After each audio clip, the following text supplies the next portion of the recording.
ఉన్న already డ్యుయాలిటీలో కొట్టుకుపోతున్న energy అంతా తుడుచుకుపోయి కొత్త చైతన్యంతో కొత్త ఎనర్జీ దిగగలుగుతుంది.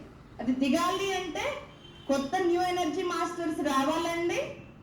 మరి వాళ్ళు రావాలి అంటే వాళ్ళని తెచ్చే వాళ్ళు ఎవరు? వాళ్ళని తెచ్చే అర్హత పొందాలా మనం అసలు? మరి భౌతిక స్థితిలో నేను ఒక భౌతిక ఆడదాన్ని మగవాణ్ణి అనుకుంటూ భౌతిక స్థితిలో కోరికలకు సంబంధించిన కలయిక జరిగినప్పుడు అక్కడ కర్మ సిద్ధాంతంతో కూడిన మన పూర్వీకులు జన్మిస్తారే తప్ప యోగ పురుషులు రారు. ధ్యానం చేసి శాకాహారాన్ని భోజనం తీసుకుంటూ మన లోపల ఆత్మస్థితి పొందాలి. ఆత్మస్థితిలో కలయిక జరగాలి. అంత పవిత్రంగా కలయిక జరిగినప్పుడు అప్పుడు పిండం ఏర్పడుతుంది. ఆ పిండంలోకి ఆత్మలు దిగగలుగుతాయి. My dear friends,